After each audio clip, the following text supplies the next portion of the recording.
Colegio de Medicina Interna del Estado de Veracruz por esta amable invitación a Laboratorios Medix y a Beringer en México.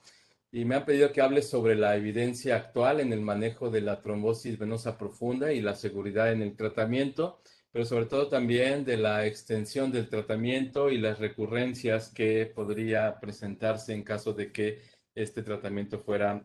incompleto o no identificadas las causas. Así que voy a iniciar mostrándoles que los eventos tromboembólicos venosos representan la tercera enfermedad cardiovascular más frecuente, al menos en estadísticas en los Estados Unidos, con un promedio de 187,000 casos anuales aproximadamente, que representan una recurrencia muy alta del 7.7%, pero sobre todo que tienen una mortalidad del 11%, lo cual es muy alta comparado contra otras enfermedades cardiovasculares, y una mortalidad cuando se asocian a algunos eventos como puede ser cáncer del 25%.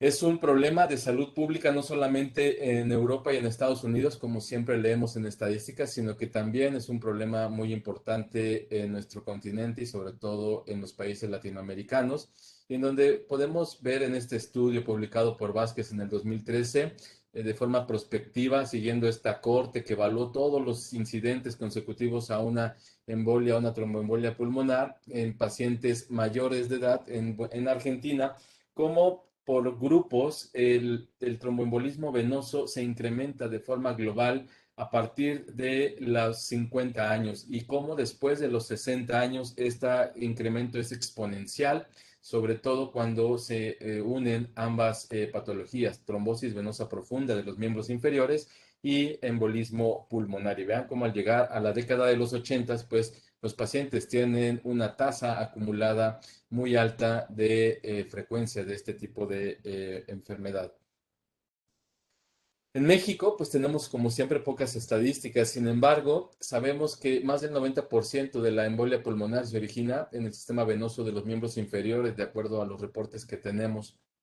y que la mortalidad a 3 meses puede ir hasta el 17%, y ustedes pueden compararlo con las diapositivas previas en donde hablábamos del 11%. Esto significa que hay un 6% de incremento en la mortalidad que puede estar relacionado a múltiples causas que están ocurriendo en nuestro medio en México. En el hospital militar, en pacientes que habían fallecido, 1,550 que fueron seguidos, se dieron cuenta que 160 casos de estos pacientes, que esto representaba el 23%,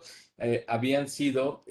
por causa de un tromboembolismo venoso y que este porcentaje había sido diagnosticado en vida. En el Instituto Nacional de Cardiología, en un estudio de necropsias que hubo de 1032, se encontraron que 231 casos de estos habían fallecido por una tromboembolia pulmonar, que 100 de estos pacientes habían sido masivos y que solo el 18% habían sido considerados como causa de la muerte, el tromboembolismo venoso, lo cual pues deja un porcentaje muy amplio de pacientes que mueren y que probablemente sus certificados de defunción están siendo llenados con otras causas. La presentación clínica es mayoritariamente como una trombosis venosa profunda. Sin embargo, sabemos que muchos de estos pacientes inician con un tromboembolismo a nivel pulmonar, casi al mismo tiempo que inicia la trombosis venosa profunda. Sin embargo, a lo largo del tiempo es como este tipo de diagnósticos se van separando y vamos encontrando que el 20% de la totalidad de este espectro de la enfermedad corresponde únicamente a tromboembolismo venoso. Y hay que recordar también que hay un porcentaje importante de pacientes que solo debutan con tromboembolismo venoso, pero que no se encuentran las causas de trombosis a nivel de los miembros inferiores y que se necesitan estudios mucho más avanzados y con un escrutinio mucho mayor para poder identificar cuál es la causa de la trombosis venosa. Es importante recordar pues que este evento de la trombosis venosa, además de ser un evento mecánico que va a obstruir el flujo de la sangre de retorno hacia las cavidades derechas del corazón en los diferentes segmentos de los miembros inferiores, también es un evento de inflamación que va a liberar citocinas, que va a liberar factor tisular y que va finalmente a provocar todas estas molestias en el paciente que ustedes conocen muy bien, como dolor, edema, y que conforme pasa el tiempo, si se va convirtiendo esto en algo crónico, y aquí les invito a que dejemos de utilizar el término de trombosis crónica, sino cambios postrombóticos. Esta hipertensión provocada por la destrucción de las válvulas y los cambios postrombóticos en la pared de la vena, así como la colágena que se va depositando en ellas, pues va haciendo que se convierta en un síndrome completamente identificable con cambios de coloración en la pierna, varices y edema crónico, que va haciendo que el paciente tenga ya una secuela perfectamente identificable. Así, esta secuela postrombótica puede presentarse de forma asintomática en muchos pacientes y este es el periodo de tiempo que nos preocupa a nosotros, los angiólogos o los cirujanos vasculares, porque muchos pacientes que son vistos en el servicio de urgencias y que son solamente anticoagulados jamás vuelven a tener una valoración por un experto en cirugía vascular o en angiología, y es ahí donde el paciente es vulnerable para poder tener otras manifestaciones clínicas y secuelas prevenibles para no tener un deterioro real en su calidad de vida, como podría ser un síndrome postrombótico severo, caracterizado por úlceras o por manifestaciones de dolor o de edema crónico en las piernas. Un buen porcentaje de estos pacientes, el 10%, van a presentar un síndrome postrombótico severo. A esto le llamamos cuando el paciente está con úlceras recurrentes, con dolor, con infección, con celulitis y con eventos que no solo ponen en riesgo la pierna, sino que llegan incluso a poner en riesgo algún otro órgano o incluso la vida del propio paciente. La edad juega un papel importante en la presentación, en la incidencia. Así, pues el riesgo aumenta aproximadamente unos 200 veces de los 20 a los 80 años. 65% de las embolias pulmonares ocurren en mayores de 60 años. Esto es importante porque en ocasiones pasamos por alto este diagnóstico y lo podemos atribuir las manifestaciones clínicas a otras manifestaciones cardiovasculares antes de pensar en un tromboembolismo venoso. La incidencia de estos eventos de tromboembolismo venoso en pacientes que están hospitalizados, pues también incrementa según la edad, como ustedes pueden ver ahí en las gráficas. Por supuesto que mucho más frecuentes en los pacientes que tienen trombosis venosa profunda que embolismo pulmonar. Así, la carga de este embolismo venoso pues va más allá del evento original o inicial, porque pues una vez que el paciente sale adelante, que sale victorioso de este evento de trombosis y de embolia pulmonar, pues obviamente lo que uno no quiere es que a largo plazo el paciente tenga una recurrencia de forma importante. Pero las tasas de recurrencia, como ustedes pueden ver, van disminuyendo conforme pasan los años. Sin embargo, esta recurrencia tiene mucho que ver con la identificación a tiempo de las causas que fueron motivo de este fenómeno de trombosis y de embolismo. Pero el hecho de identificar este fenómeno y seguir al paciente nos da una mejor respuesta para poder suprimir estos eventos de recurrencias. El alto riesgo de recurrencias después de suspender la anticoagulación es algo que ya está perfectamente estudiado y ustedes pueden ver cómo la incidencia acumulada del tromboembolismo venoso a 6 meses pues varía aproximadamente el 6-7%, al año va por ahí del 11-12%, pero a los 5 y a los 10 años rebasa el 25 y casi el 40%. De tal forma que, bueno, pues estos pacientes, aunque no todos tienen que permanecer anticoagulados de por vida, muchos de ellos sí requieren la anticoagulación durante un tiempo prolongado, más allá de estos famosos 3 meses de anticoagulación, y que tiene que cumplir todo un protocolo de estudio para que podamos identificar cuál de estos pacientes debemos de mantener en una prevención secundaria de estos eventos tromboembólicos. El impacto de los factores clínicos de riesgo en la recurrencia, pues es también importante y aquí pueden ustedes ver cómo no es lo mismo un evento de trombosis venosa provocado, como en el caso de una cirugía, en donde el factor de riesgo está perfectamente identificado y donde pues el evento a 2 años prácticamente es cero. ¿Por qué? Pues porque el paciente no vuelve a ser operado, no tiene las mismas condiciones, pero podría incrementarse si el paciente vuelve a operarse y se cumplen las mismas condiciones clínicas. Sin embargo, en eventos no provocados, vean cómo la probabilidad de que este paciente tenga una recurrencia o esta proporción acumulada de eventos, pues es infinitamente superior y es la tendencia es muy hacia la alza en todos los meses que se presentan el seguimiento de estos pacientes a 2 años. Esto ya es algo que está publicado en muchos estudios y que tenemos perfectamente claro y por eso es que muchos de los estudios o trials a largo plazo han enfocado hoy en día hacia estas variantes. La valoración, por supuesto, a 2 años, pues obviamente nos brinda diferentes cifras. Cuando hablamos de cirugía, pues estamos viendo que va escasamente por debajo del 1% anual, pero cuando es una provocada no asociada a cirugía, pues ya decíamos que puede tener un incremento de casi el 5%.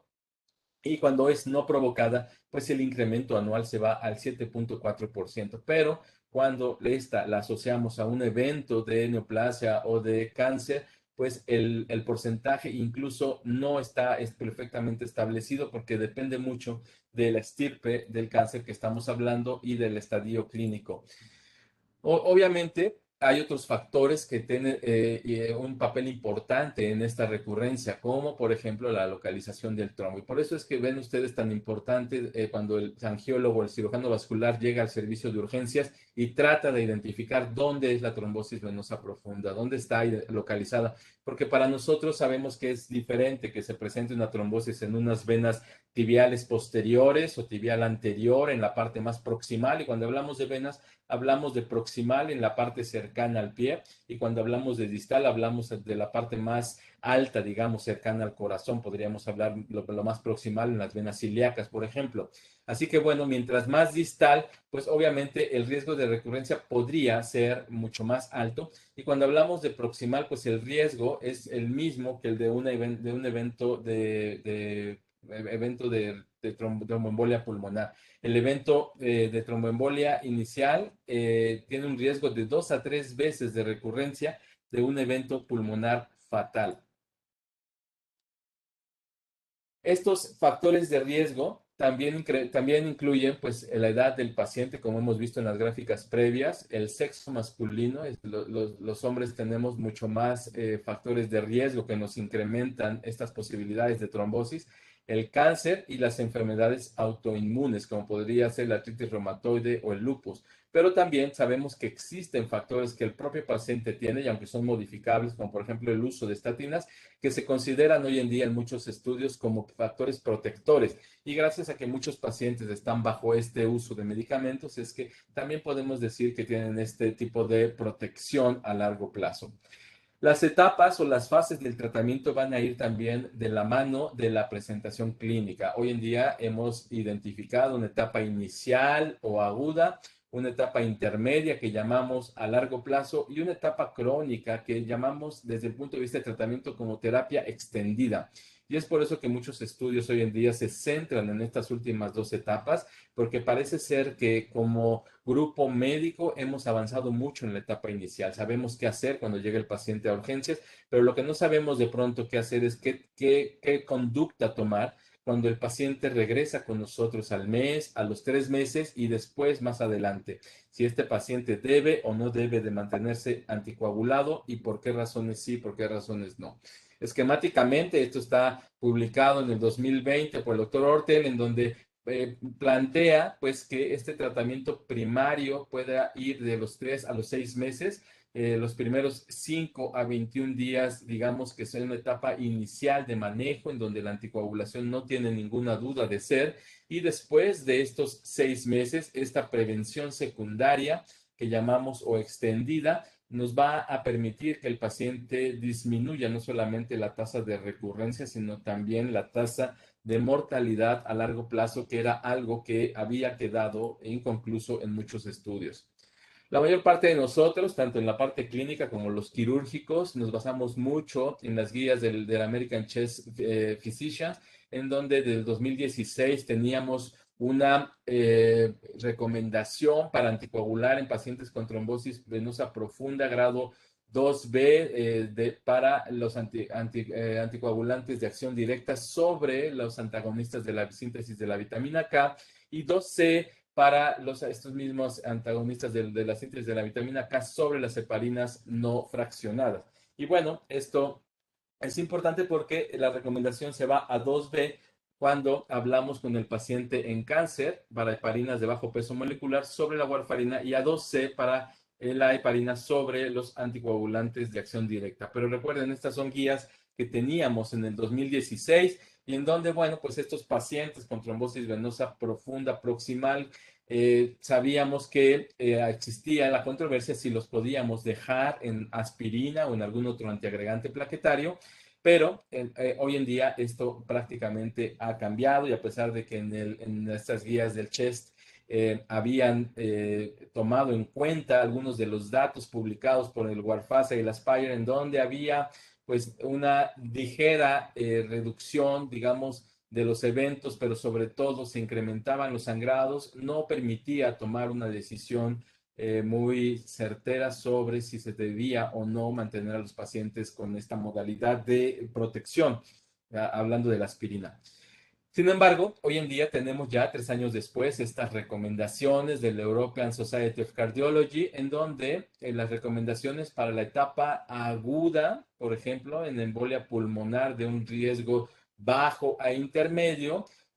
para el inicio de la anticoagulación, pues recomiendan iniciar esta sin demora en pacientes con la probabilidad clínica alta o intermedia de embolia pulmonar, mientras uno va realizando el diagnóstico y todo el protocolo de estudio. Si la anticoagulación se inicia por vía parenteral, lo que se recomienda es que sea con heparinas de bajo peso molecular y que la mayor parte de estos pacientes pueden tolerarlas y pueden ser la forma inicial. Esto tiene una clase, un nivel de recomendación 1C. Y cuando se inicia la anticoagulación oral en un paciente con embolía pulmonar que es elegible para un medicamento como el apixaban, dabigatran, edoxaban o rivaroxaban, que son esos anticoagulantes de acción directa, se recomiendan sobre estos medicamentos previos que eran los antagonistas de la síntesis de la vitamina K, warfarina o acenocumarina. Y hoy en día, gracias a la evidencia que se ha acumulado en estos últimos años, tenemos una evidencia de nivel 1A y esto es muy importante porque ya es la primera vez que podemos identificar en las guías de práctica clínica que estos medicamentos están como la primera línea de tratamiento por debajo de las heparinas de bajo peso molecular en función del tiempo. Que recuerden que una vez que el paciente es identificado, lo primero que tenemos que hacer es poner a estos pacientes en este tipo de anticoagulación. Perdón, se recomienda iniciar entonces sin demora esta anticoagulación con un bolo intravenoso. Puede ser, por ejemplo, de heparinas no fraccionadas cuando el paciente pues lo tenemos con un riesgo muy alto de embolismo pulmonar. Y bueno, pues está también cuando estamos pensando en que se va a trombolizar a este paciente, no lo ponemos en heparinas de bajo peso molecular, sino en heparina no fraccionada. Esto también es algo de lo que comentan las guías. En cuanto a la recomendación del tratamiento en fase aguda, también de bajo riesgo intermedio, no se recomienda los anticoagulantes de acción directa en pacientes con insuficiencia renal grave, al menos cuando todavía el paciente no está totalmente estudiado, durante el embarazo, la lactancia y en pacientes con síndrome de anticuerpo antifosfolípidos. Y esto, aunque tiene un nivel 3C, pues obviamente es algo que seguramente irá cambiando a lo largo del tiempo conforme la evidencia se siga acumulando. Cuando estos pacientes son tratados con un anticoagulante inhibidor de la síntesis de la vitamina K, se recomienda que esté complementado con un INR que va en rangos de 2.5 aproximadamente a 3. Y esto pues tiene un nivel de evidencia 1A porque es algo de lo que tenemos mucha experiencia en las décadas pasadas. También se recomienda la terapia trombolítica de rescate en aquellos pacientes que tengan un deterioro hemodinámico, sobre todo cuando la tromboembolia pulmonar está perfectamente identificada. Y como alternativa a la terapia trombolítica de rescate, también se deberá considerar la embolectomía quirúrgica, que sabemos que tiene una alta mortalidad, pero que es solamente recomendada para este grupo de pacientes en una etapa realmente de un deterioro muy importante. No se recomienda el uso rutinario de trombólisis sistémica primaria en pacientes con embolia pulmonar que estén en un riesgo intermedio o en un riesgo bajo, que es algo que de pronto observamos en algunos servicios de urgencias. Como ustedes pueden ver, bueno, pues las diferentes recomendaciones que tenemos están esquematizadas de esta manera y tenemos también pues recomendaciones ya que van desde el punto de vista de la terapia crónica, de los pacientes que tienen un tromboembolismo pulmonar asociado a embarazo o aquellos pacientes que están, bueno, pues con alguna secuela de este propio tromboembolismo pulmonar. Y bueno, pues todas estas recomendaciones, tanto de la duración después de una tromboembolia pulmonar, así como de una trombosis venosa profunda, ya las podemos encontrar en estas guías que les comento. Pero algo muy importante también que aparece ya como recomendación del 2020 de la American Society of Hematology es para la prevención secundaria. Y aquí para los pacientes con trombosis venosa profunda o embolia pulmonar, este panel de expertos sugiere que el uso de los anticoagulantes de acción directa sea en lugar de los antagonistas de la síntesis de la vitamina K, y para los pacientes con trombosis venosa profunda o embolia pulmonar, este mismo panel no sugiere un anticoagulante de acción directa sobre otro, basado en que todavía los niveles de evidencia no son altos como para poder sugerir cuál de los cuatro que tenemos en uso actualmente es mejor que otro. Esto quiere decir que podemos utilizar el que tenga el mejor criterio el médico en base a lo que ha leído y a lo que ha tenido como experiencia propia. Así también para la prevención secundaria, para los pacientes con trombosis venosa o embolia pulmonar que han completado el tratamiento primario y continuarán con un anticoagulante de acción directa para la prevención secundaria, este panel sugiere el uso de un anticoagulante de acción directa de dosis estándar o uno de dosis más baja, lo que conocemos hoy en día como el tratamiento extendido en muchos de los trials de estos cuatro fármacos. Y bueno, pues para los eventos recurrentes también están recomendados de igual manera estos anticoagulantes de acción directa por sobre los anticoagulantes inhibidores de la síntesis de la vitamina K. Y pues esto obviamente va en función de identificar los factores de riesgo, si son transitorios, si fueron provocados o no provocados, y de aquí sugerir pues si hay una terapia indefinida para este grupo de pacientes. Así, pues obviamente para los pacientes que han completado este tratamiento primario, pues obviamente tendremos ya mucho más opciones de tratamiento. Y por último, en este año, a principios del 2021, aparecen también las guías de la Sociedad Europea de Cirugía Vascular, que siempre van muy de la mano de la Sociedad Europea de Cardiología en temas de tromboembolismo venoso, y en las cuales, pues como ustedes se pueden dar cuenta, no varían mucho de las recomendaciones previas, simplemente hacen una hincapié en la selección de los pacientes con trombosis provocada desde el punto de vista proximal o distal, y en la cual pues la primera línea de tratamiento siguen siendo los anticoagulantes de acción directa. Así, bueno, pues en estos pacientes con trombosis no provocada proximal, pues el tratamiento está recomendado con una clase 1A de los de acción directa contra los anticoagulantes inhibidores de la síntesis de la vitamina K o antagonista. Y bueno, pues obviamente ya para los pacientes que tienen una trombosis provocada por cáncer, pues la recomendación es mantener la anticoagulación con estos medicamentos hasta que el paciente pase a otra fase de tratamiento que requiera el intercambio por una heparina de bajo peso molecular. Y pues tampoco existe una recomendación para uso de aspirina en pacientes con tromboembolismo venoso. No hay una evidencia que ellos hayan podido recomendar. Y es importante que hablemos de esto de las localizaciones, porque además de que ya aparece como un tema importante cada vez en las guías de práctica clínica, pues sabemos que el riesgo de tromboembolia pulmonar o tromboembolismo incluso recurrente es mucho mayor en los pacientes que tienen trombosis a nivel iliofemoral que aquellos pacientes que lo tienen a nivel femoral, femoropopliteo o incluso más abajo en las venas tibiales, en las venas musculares, como pueden ser del músculo sóleo o del gastrocnemio, y que bueno, pues este odds ratio del riesgo de tromboembolismo recurrente, pues es mucho mayor a nivel ilíaco, femoral y popliteo, 2.4 veces más que para otros territorios más abajo del nivel de la rodilla. Pero cuando vemos este odds ratio en pacientes con cáncer, pues sigue siendo todavía superior y estadísticamente muy significativo para la recurrencia, de tal manera que esta zona o esta localización de la trombosis pues nos va a condicionar también la necesidad de adaptar el tratamiento del paciente. ¿Qué sucede durante todos los meses y años posteriores a la trombosis? Y lo que sí sabemos es que una vez que el paciente inicia con un evento de trombosis, el sistema venoso sufre un gran proceso de inflamación. Recuerden ustedes que el endotelio es probablemente el órgano más extenso que tenemos en el cuerpo por obvias razones. y porque pues finalmente es un órgano que tiene múltiples funciones, no solamente de protección antitrombótica, sino también endocrina en muchos aspectos.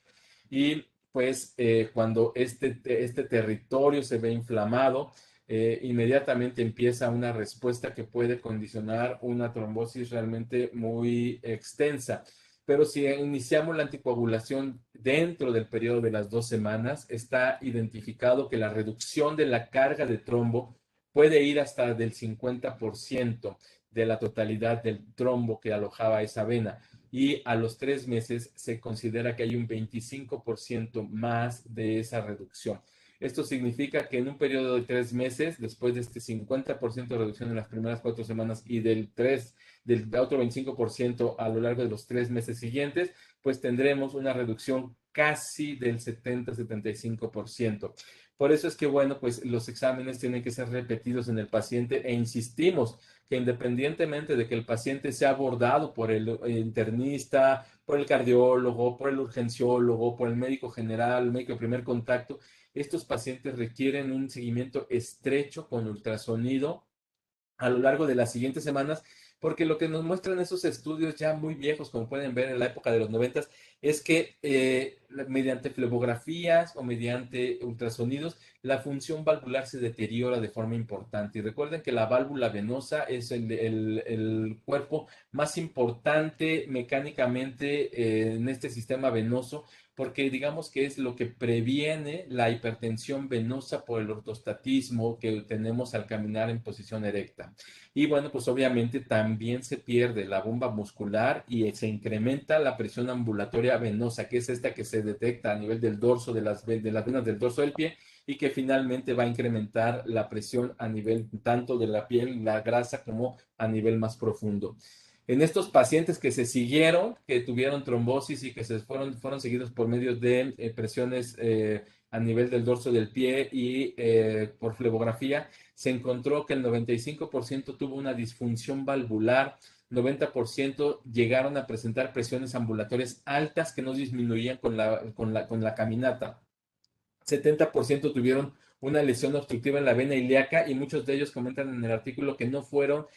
sospechadas previamente. 50% tuvieron disfunción de la bomba muscular de la pantorrilla porque estos pacientes una vez que tienen la trombosis disminuyen de forma muy importante su actividad y esto está muchas veces influenciado por el médico que dentro de sus recomendaciones le dice al paciente reposo total y el paciente entiende el reposo por semanas y por meses y en realidad pues nosotros solamente ponemos en reposo al paciente si acaso unos 2 o 3 días y después es sumamente importante reiniciar la marcha en estos pacientes. 30% tuvieron claudicación venosa y ulceraciones. Y bueno, pues esta evolución del paciente después de la anticoagulación, pues también va a hacer que el paciente tenga esta posibilidad de tener algún síndrome postrombótico y esta se ve mucho más afectada, mucho más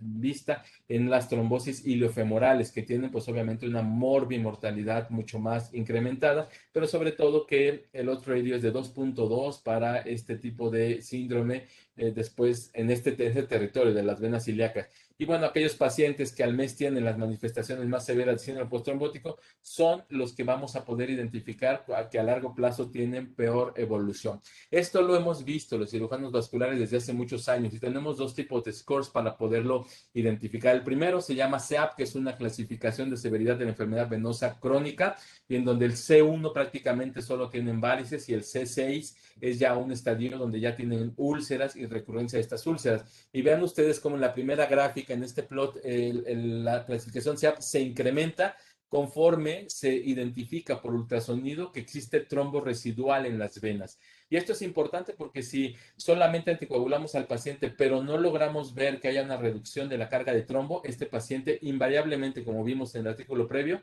al mes va a tener una secuela postrombótica que va a iniciar y que va a deteriorarse con el paso del tiempo. El score de Villalta, que es un score que maneja la severidad del síndrome postrombótico ya en base a tanto dolor, edema y cambios en la marcha del paciente, pues también muestra cómo el incremento en el trombo residual va directamente proporcional al incremento en el número del score de este score llamado Villalta, y en donde, bueno, pues obviamente estos pacientes van a tener una peor evolución clínica, porque hoy tenemos estudios que comparan el incremento del score de Villalta con el incremento en el score de severidad venosa que tenemos, y que sabemos que va en relación a qué tan bien o qué tan mal se pudo eliminar la carga de trombo. Y esto es algo importante porque eliminar esta carga de trombo nos va a predecir no solamente que el paciente no va a tener una complicación o secuela postrombótica importante, sino que también nos va a ayudar a que este 55% de pacientes que con una trombosis venosa no provocada iban a tener una recurrencia menor, pues incremente su recurrencia. De tal manera que ustedes pueden ver ahí en la gráfica cómo a lo largo del tiempo, al año y a los 720 meses, casi digamos después de los 2 años, pues tenemos una tasa de recurrencia en estos pacientes de forma global del 19%. Y pues obviamente esto tiene mucha influencia o está influenciado por los factores que hemos visto previos. Pero además de esto, del tiempo, de la posibilidad de evacuación de más cantidad de trombo, tenemos otros factores que también van a incrementar estas posibilidades, como factores mecánicos, trombo residual que nos incrementa 2.5 veces, y esto es después de la primera trombosis no provocada. Trombo residual más un dímero D alto, y a 90 días sabemos que un dímero D negativo pues va a tener un 53% de posibilidades de incrementar esta trombosis o de recurrir con este evento, y hay un riesgo triple cuando el dímero D es positivo y tenemos a un paciente que aún no está anticoagulado. Otros factores mecánicos, pues también son los filtros de vena cava, que durante muchos años estuvieron de moda y fueron como una forma de tratamiento inicial, casi sin preguntarle al paciente ni sin ver el expediente, era trombosis, y muchos de mis colegas iban y colocaban el filtro de vena cava. Obviamente, después de muchos estudios, hemos identificado que ya no es necesario hacerlo de forma rutinaria ni sistemática, que finalmente la prevención secundaria no va ahí sobre el trombo, sobre el filtro, y que finalmente esta trombosis, como ven en la gráfica, se incrementa de una forma muy significativa y estadísticamente significativa cuando el paciente tiene filtro que cuando no lo tiene. Esto significa, tengo un paciente con trombosis venosa profunda, le pusieron filtro y ese filtro no se ha retirado, su riesgo de recurrencia de evento tromboembólico se incrementa en 1.5 más veces que si no lo tuviera. Sobre el dímero D también es importante hacer algunas aclaraciones y algunas recomendaciones. Es, como saben, un producto de degradación de la fibrina, es un marcador tanto cuantitativo como cualitativo y se le brinda ciertas ventajas. En el paciente hospitalizado con cáncer es sumamente útil, y bueno, pues hoy en día tenemos tablas que nos permiten evaluarlo ajustado a la edad. Tiene un valor predictivo positivo del 44%, pero también el predictivo negativo es alto, y es probablemente donde más beneficios tenemos cuando sabemos que es negativo y el paciente no tiene la enfermedad. Así, un mes después de haber terminado el tratamiento de anticoagulación por 3 meses para una trombosis venosa profunda inicial que haya sido no provocada, y si tenemos un dímero D positivo, el riesgo de recurrencia, como ven, es del 8.9%. Pero si nuestro dímero D es negativo en ese momento, cercano a ya negativizarse, está en 3.5 el riesgo anual de recurrencia. Como pueden ver, pedir un dímero D a lo largo del tiempo también nos puede mantener al tanto de cómo va a evolucionar el paciente y tomar las medidas que sean necesarias. La hipercoagulabilidad también es importante, y parte del protocolo que hacemos aquí pues es desanticoagular al paciente y poner un periodo de ventana que va entre las 2 y las 3 semanas, y después hacer un panel de trombofilia en aquellos pacientes en los cuales no se han identificado estos factores de trombosis. Y bueno, pues obviamente, aunque no está avalado en las guías, ni siquiera en las últimas, como un protocolo de rutina, pues en algunas enfermedades que son las más frecuentes, como estas cuatro que les estoy poniendo aquí, además del síndrome antifosfolípidos, pues la frecuencia nos obliga a descartar estas posibilidades de trombofilia en nuestros pacientes. Las propuestas de marco de tratamiento, pues obviamente, como en cualquier otra enfermedad grave que condicione un riesgo para la vida del paciente, pues obviamente es considerar todos estos factores que podamos nosotros extraer de la historia del paciente, considerar también que todos estos pacientes, por necesitar estar anticoagulados, tenemos que evaluar el riesgo de sangrado y en muchos casos, muchos colegas incluso hacen una endoscopía antes de poner en anticoagulación al paciente. Discutible o debatible, pero finalmente está identificado que estos nuevos anticoagulantes o anticoagulantes de acción directa también, al igual que la warfarina y la sinocumarina, pueden incrementar el riesgo de sangrado, por supuesto, en un rango mucho menor, pero para quien no quiere correr ni siquiera ese riesgo, también está esta posibilidad. No, basado en evidencia, no se recomienda en protocolo, pero existe también quien lo hace. Y basar el tipo de anticoagulante y la duración en base a todas estas historias que tienen nuestros pacientes. Como este esquema, como este flujograma de toma de decisiones, vamos a encontrar muchísimos, pero creo que la parte más importante que tenemos, al menos este que está obtenido de este estudio en Lancet de 2016, nos permite determinar que una trombosis que está totalmente identificada, pero que podemos darle nombres y apellidos al principio del padecimiento, como podría ser una trombosis distal aislada, que esta podríamos hablar de una trombosis. Aquí ellos están utilizando esta nomenclatura de distal como distal anatómico a la pierna, no a las venas.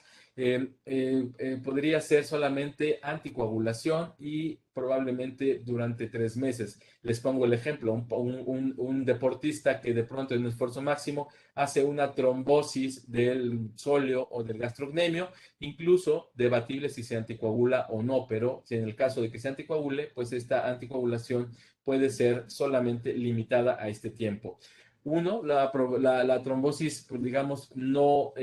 provocada, en la cual pues, la anticoagulación debe de cumplirse a los 3 meses. Se debe revalorar a los 3 meses este tratamiento y evaluar el riesgo de sangrado, si este es mayor o menor al riesgo de recurrencia. Y es muy importante empezar a tener este tipo de cálculos y de poner sobre la balanza qué me conviene, mantener a un paciente que sus factores de riesgo para sangrado de tubo digestivo o sistema nervioso central se van incrementando en el tiempo, o el riesgo de recurrencia está siendo muy alto porque ya identifiqué estos factores mayores y menores, y de eso vamos a hablar más adelante. O también, pues obviamente, si tengo un riesgo menor, probablemente de sangrado, probablemente el tratamiento lo lleve a un tratamiento extendido. Cuando la trombosis no es provocada, pues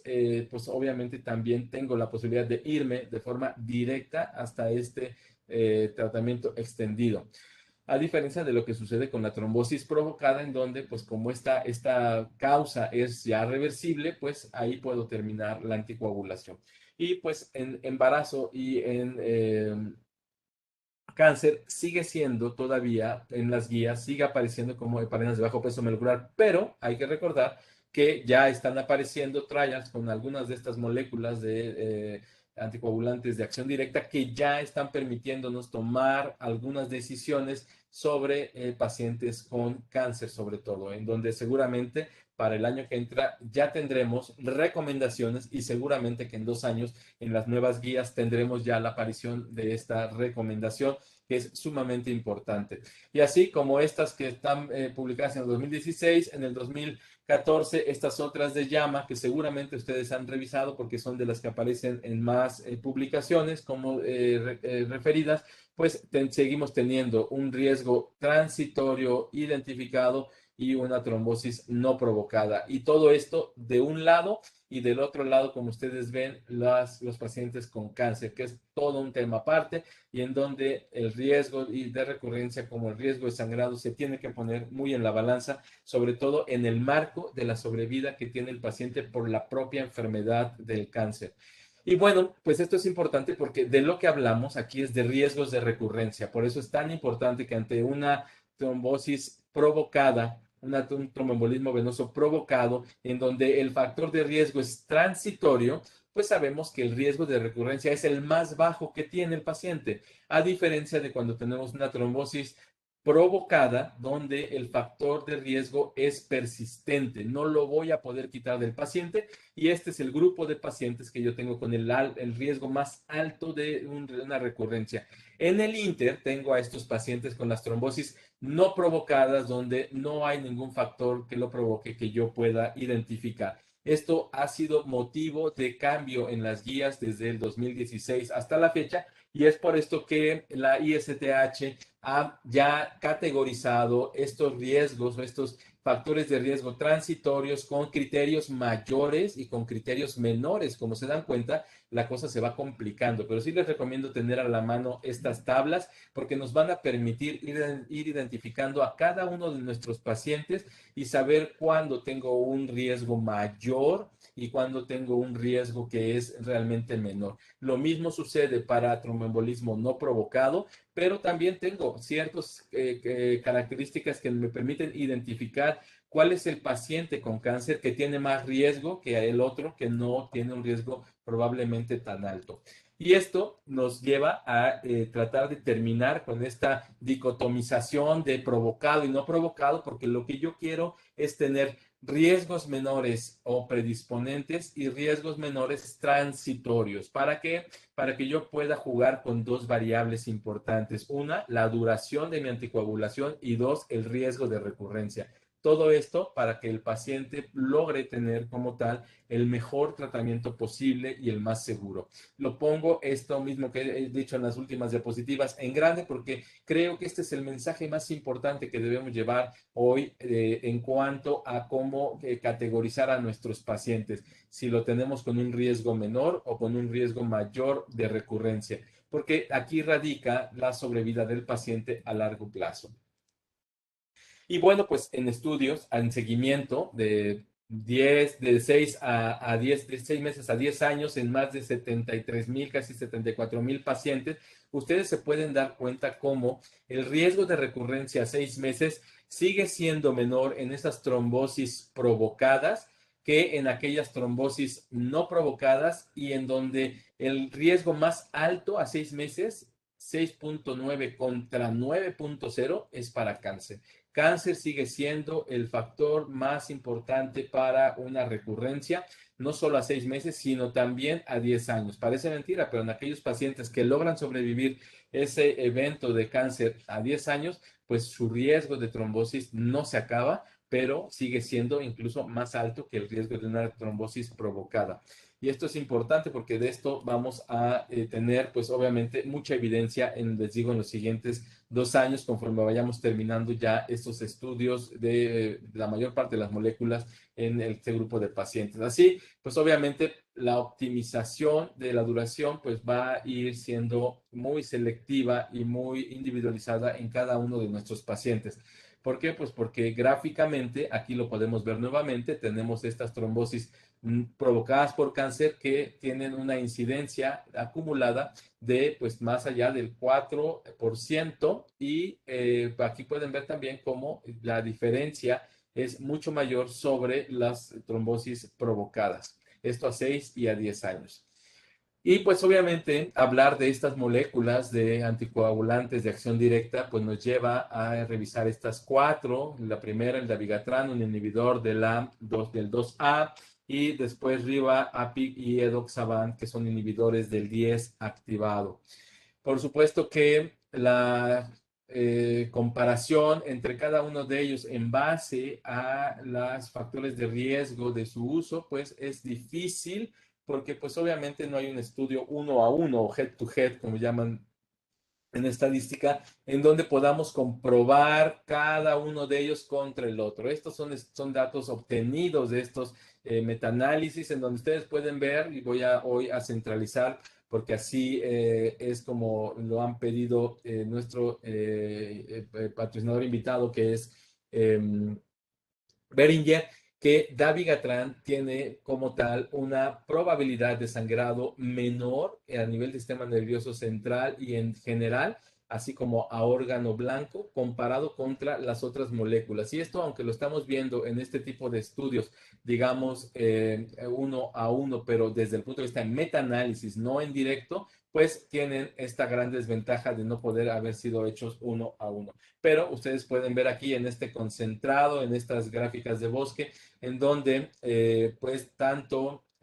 apixaban como edoxaban como dabigatran y rivaroxaban desde el punto de vista de un sangrado, una recurrencia, perdón, de tromboembolismo venoso se comportan muy similares y la gráfica se va hacia el beneficio de estas moléculas. Pero cuando hablamos de hemorragia mayor, por fortuna, todas ellas están del lado de una recomendación hacia estas moléculas. Y sangrados al sistema nervioso central, también las cuatro están de este lado. ¿Que hay diferencias? Sí, por supuesto, va a haber diferencias y aunque son numéricas y no son estadísticamente muy significativas entre ellas, en realidad, perdón, son en estos puntos débiles donde uno toma la decisión de cuál es la mejor y cuál es la que más le conviene a este paciente. ¿Y por qué es esto? Porque la mayor parte de estos estudios de recurrencia y muerte fueron hechos o fueron creados, diseñados para ver no inferioridad. Y esto es importante porque obviamente la potencia de estos estudios no puede extrapolarse de otra manera. Sin embargo, como ustedes pueden ver ahí, algunas moléculas muestran una superioridad, aunque no es altamente significativa, en algunos tipos de sangrado mayor, sobre todo a nivel de tubo digestivo. Lo que sí es importante es recordar que todas estas moléculas, pues tanto para eventos vasculares cerebrales como para hemorragia a nivel del sistema nervioso central, tienen o han sido evaluadas y han favorecido el uso de estas mismas por sobre el uso de warfarina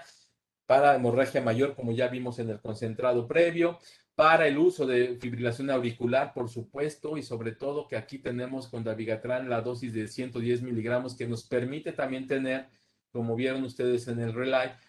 una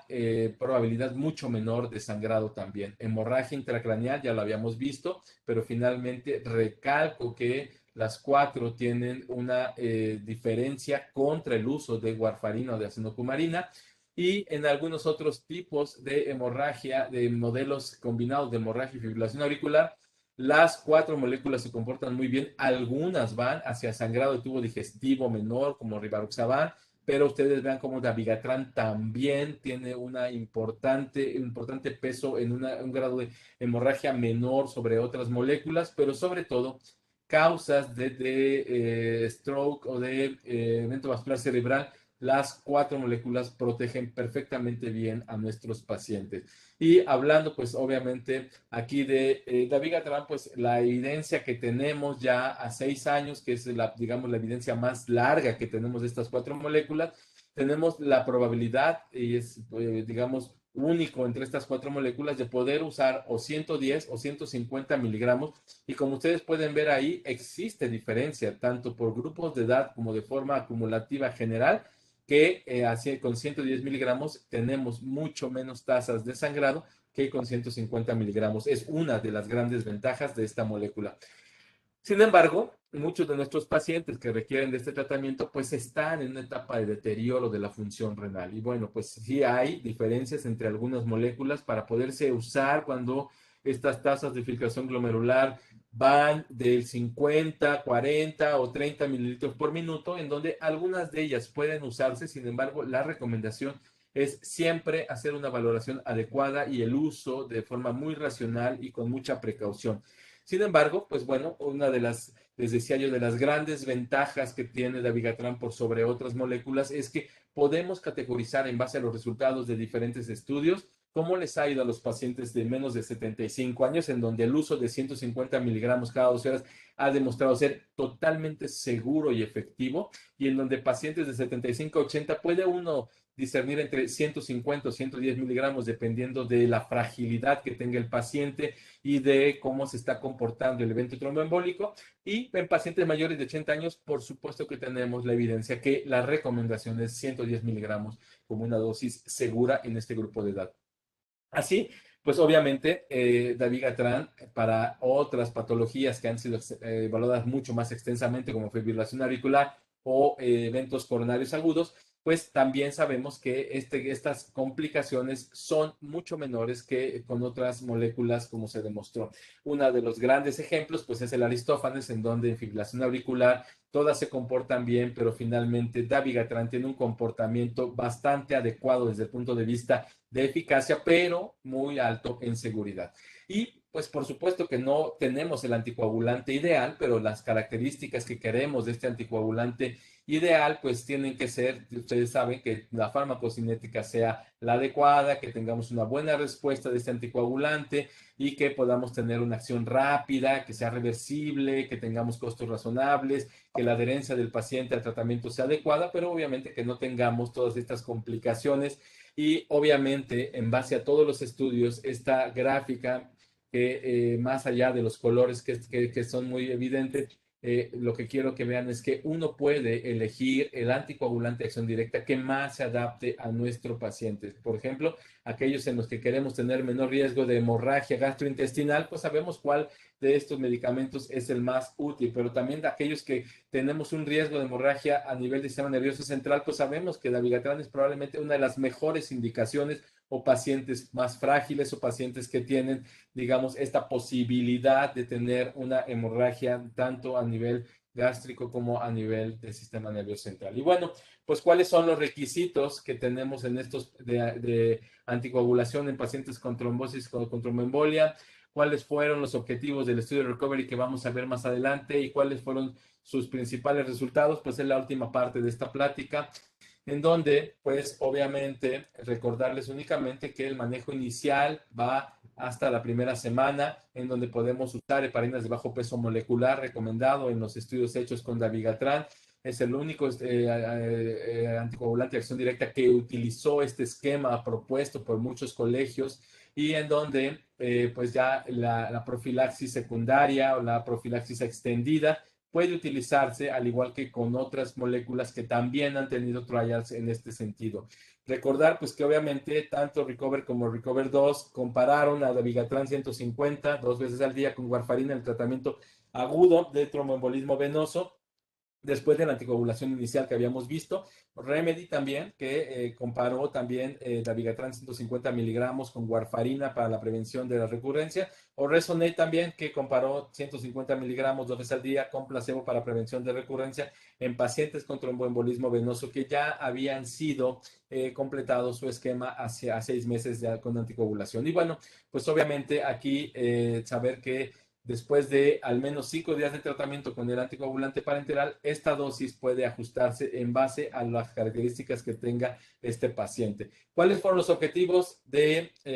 este estudio que llamamos el Recovery para trombosis venosa profunda y tromboembolia pulmonar? Pues es un estudio multicéntrico, observacional en 2 fases, en donde pues tenemos una inclusión de pacientes en fase 1, donde se proporciona una imagen contemporánea actual de este tromboembolismo venoso en todos los pacientes con un seguimiento primero a 14 días, a 3 meses, 6 meses y 12 meses como fin del estudio, en donde esta segunda fase nos permitió evaluar la eficacia de dabigatran en el tratamiento del tromboembolismo venoso y la embolia pulmonar en comparación con las anticoagulantes de inhibición de la síntesis de la vitamina K en una práctica clínica de rutina, esto es, en la vida diaria. Y es importante porque hay pocos estudios de seguimiento de la vida diaria que nos permitan tomar decisiones como es este. Obviamente, pues estos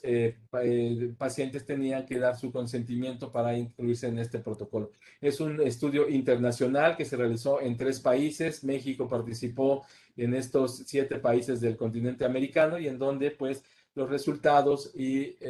también reflejan Perdón, o... doctor. Sí, Sí, estamos prácticamente ya en tiempo. sí. Le Eh, quedan muchas. no, son como 5 diapositivas más, nada más.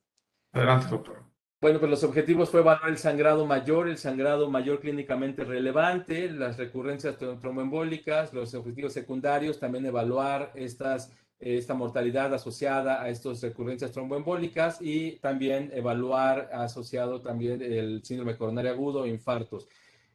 Para no consumir ya más en minutos, pues aquí vemos cómo tanto en recurrencia la eficacia de dabigatran fue similar a la de los anticoagulantes de inhibición de síntesis de la vitamina K. No hubo mayor número de eventos, digamos, coronarios agudos. Y en cuanto a sangrados, pues vean cómo hay una seguridad mucho mayor en dabigatran que con los inhibidores de la síntesis de la vitamina K para sangrado mayor y sobre todo que también esta incidencia en estos esta mortalidad asociada a tromboembolismo venoso fue menor en dabigatran que con el uso de síntesis de la vitamina K. Y bueno, pues aquí les muestro nuevamente que no hubo una tasa de eventos recurrentes mayores, no hubo una tasa de infartos mayores y los eventos adversos a los medicamentos, a este medicamento no fue superior que el que se muestra en otros estudios con estas moléculas, y los resultados, como ustedes pueden ver, tanto contra Recovery, contra Prefer, contra Shalia, que son utilizados tanto con dabigatran como con rivaroxaban, son muy similares que el que tenemos con el Recovery DBT. Y por último, ya para terminar, pues el tromboembolismo venoso requiere un tratamiento de anticoagulación agudo y prolongado para prevenir la recurrencia, como hemos visto con este último estudio. Recovery evaluó la seguridad y la eficacia de dabigatran contra estos inhibidores de la vitamina K en el tratamiento, prevención y recurrencia de estos eventos. Dabigatran tenía un perfil de seguridad comparable al de los inhibidores de la síntesis de la vitamina K en la práctica clínica, en la vida diaria, complementado con resultados observados en los otros ensayos. Dabigatran también muestra una eficacia comparable a estos otros medicamentos inhibidores de la síntesis de la vitamina K en el tratamiento y la prevención de la recurrencia en la práctica clínica diaria de rutina de estos eventos tromboembólicos. Muchas gracias por su atención. Muchas gracias a usted, doctor. Estoy revisando si hay preguntas. No veo que haya preguntas por parte de los asistentes. Señor doctor, le agradecemos infinitamente su participación con el Colegio de Medicina Interna, un tema de todos los días. Muchas gracias.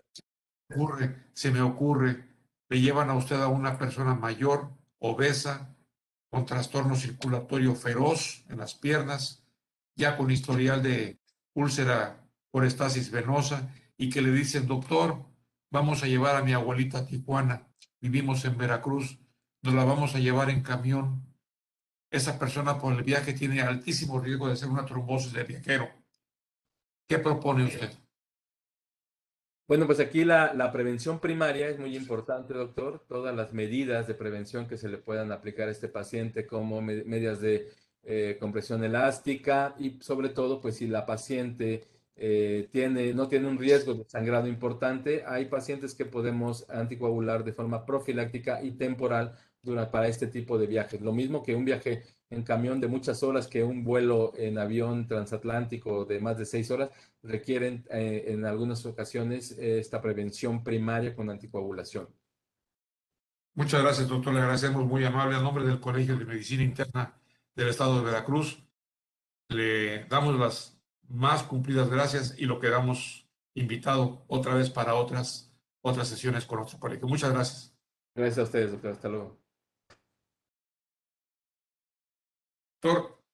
Doctora Cristina Martínez Ibaja, bienvenida, nuestra compañera del Colegio de Medicina Interna del Estado de Veracruz. Ella es egresada de la Facultad de Medicina Miguel Alemán de la Universidad Veracruzana en el año de 1991